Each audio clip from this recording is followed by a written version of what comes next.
Serikali ya kijeshi iliyojitenga ya Myanmar imetoa ombi lisilo la kawaida la msaada wa kimataifa baada ya tetemeko kubwa la ardhi lenye ukubwa wa 7.7 kwenye kipimo cha Richter kupiga katikati mwa nchi hiyo. Kiongozi mmoja wa jeshi la Myanmar amesema kuwa takriban watu 144 wamefariki na wengine 732 kujeruhiwa baada ya tetemeko hilo. Aidha, madaraja yameporomoka na majengo kuharibiwa katika miji mitano. Msemaji katika mji mkuu Naypyidaw ameliambia shirika la habari la Ufaransa kwamba misaada ya kibinadamu inahitajika haraka iwezekanavyo. Mitandao ya mawasiliano imeharibiwa katika sehemu nyingi za nchi hiyo. Shirika la utafiti wa jiolojia la Marekani limeonya kuwa uharibifu huo huenda ukaenea pakubwa. Kitovu cha tetemeko hilo kilikuwa karibu na mji wa Mandalay, mji wenye watu 1.5 milioni hivi.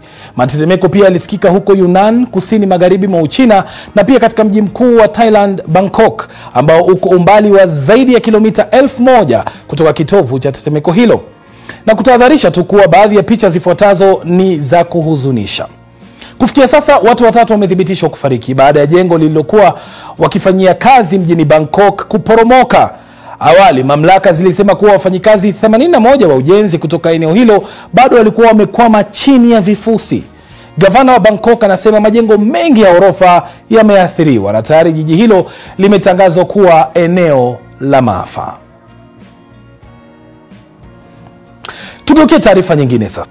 Mpango wa kuwasafirisha watu waliokimbia vita nchini Jamhuri ya Kidemokrasia ya Kongo hadi kambi za wakimbizi nchini Burundi unaendelea. Serikali ya Burundi tayari imewasafirisha maelfu ya Wakongomani waliokuwa wakiishi katika kambi ya muda ya wakimbizi katika uwanja wa Rugombo hadi eneo la Rutana. Hata hivyo, mpango huu umekumbwa na utata, huku baadhi ya wakimbizi wakipinga na kutaka kurejeshwa nyumbani au kupewa hifadhi katika eneo ambalo ni karibu na nyumbani. Robert Kipto na taarifa zaidi kutoka eneo hilo. Tunaenda tunatafuta manyumba basi kwa tatia bicho ya watoto ida alishapanga manyumba ya 5,000 wanatulomba 300,000. Ni wakimbizi raia wa Jamhuri ya Kidemokrasia ya Kongo wakijadiliana kuhusu hatua ya serikali ya Burundi ya kuwalazimisha kwenda katika kambi rasmi ya wakimbizi iliyoko katika eneo la Rutana.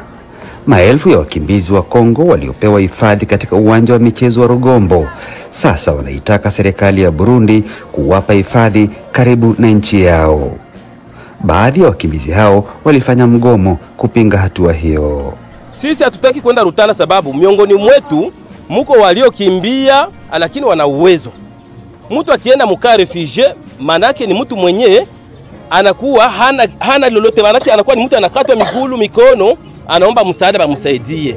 Sasa huu mpiko mtu aliacha gari hapa, iko na gari 5. Piko mwenye aliacha ngombe 15. Piko iko na hekta 5 za mimea. Hii territoire ya Uvira haijashikwa, hayaingia mo vita pana. Tungali na ogopa tunjo masasi ya FRDC kupiga.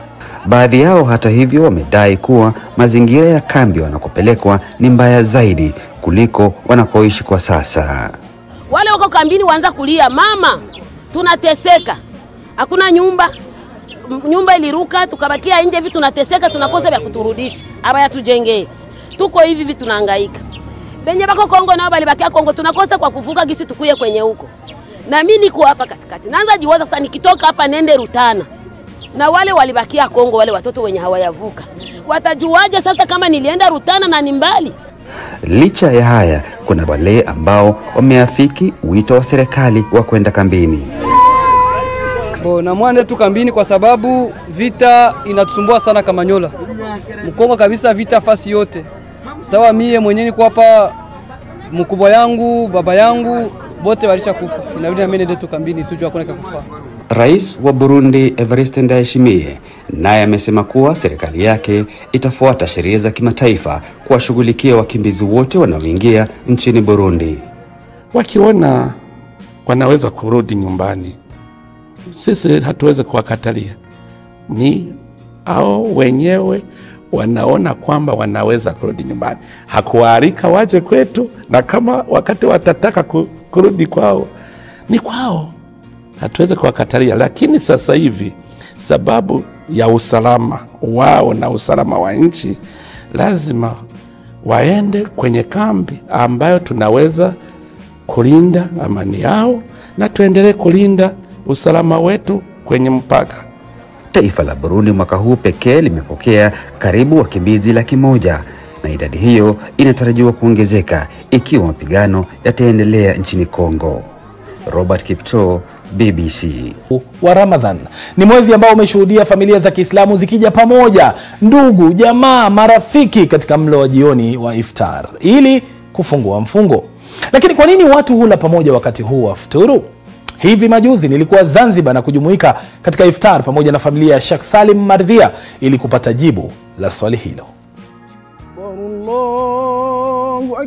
Ni mwito wa adhan, na adhan inaposikika jioni wakati wa mwezi mtukufu wa Ramadhani ni kuashiria kukamilika kwa mfungo wa siku hiyo. Na huo mara nyingi ni wakati wa watu kuvunja saumu zao, yani watu kufungua baada ya kuwa wameshinda siku nzima wakiwa wamefunga. Bwana, tunafungua kinywa hapa. Kando na swala, ni wakati pia wa familia kuja pamoja, ndugu, jamaa, marafiki kuweza kupata iftar ama futari. Kwa nini inakuwa muhimu kwamba wakati wa Ramadhani familia zinakaa pamoja, watu wanakula pamoja? Hichi kitu ni kizuri, kukaa pamoja, si Ramadhani tu. Huu ni utamaduni unaotakiwa ufanyike kila siku. Yaani katika kila siku ufanye mazoea ya kula na familia yako na majirani zako na ndugu zako, na mkae pamoja. Kila kwa pamoja chakula kinakuwa na baraka, hata nyumba inakuwa na baraka na nuru, kwa sababu ya ile riziki Mungu amekupeni na mmekusanyika pamoja kuweza kuila. Kwa watu ambao hawana uwezo, wanatimizaje ibada hii ili kwamba iwe bado inaambatana na viwango na vigezo? Swala zuri sana. Mwenyezi Mungu kaiweka somo ni darasa kubwa. Tajiri akae na njaa, maskini akae na njaa, ili wale wenye uwezo wahisi kuna watu ndo maisha yao ya siku zote hayo, ili watu wapate uchungu wa kutoa na kuwasaidia wasiojiweza. Ile ni ibada. Sasa wakati wa msimu wa Ramadhani watu wanakula vyakula tofauti tofauti, lakini kuna kitu kimoja ambacho watu wanakila sana, tende. Kwa nini tende? Tende ina madini maalum ya kurudisha afya yako haraka. Kwa hiyo kwa ndio maana kae kwanza kula tende ili upate nguvu. Mtu anakula ngapi tende? Unakula 1 au 3 au 5 au 7, odd numbers kwa Kiingereza. Mungu anapenda mambo ya witri yasiyogawika. Kuna maana kubwa sana kwa namba zisizogawika. Ni zamani watu walikuwa wanaftari nje kabisa. Maana yake wakimaliza kusali magharibi wanatandika majamvi nje. Kwa hiyo mpita njia yoyote anayepita haruhusi kupita, lazima akae aftari na watu.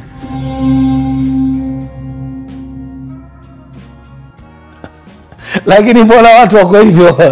Mwelekezi wangu Matona, wengi kule tu wanasema ewe, ilikuwa ni iftar tu, lazima tutie tonge ili tuweze kushusha njaa ya siku nzima.